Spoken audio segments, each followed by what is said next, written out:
मोहब्बत पाने के लिए मोहब्बत बांटना बड़ा ज़रूरी है। मनफी सोचों और मनफी लोगों से निपटने वाला ही कामयाब होता है।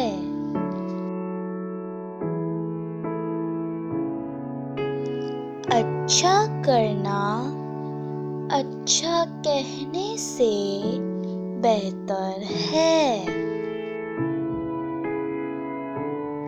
करम हो जाए तो सालों की मेहनत का फल लम्हों में मिलने लग जाता है। खलूस से मेहनत करने वाले को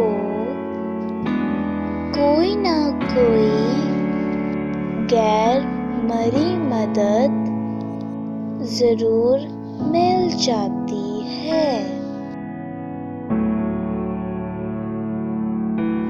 वो शख्स आपका मोहसिन है जो आपको ये यकीन दिला दे कि हाँ, तुम कर सकते हो।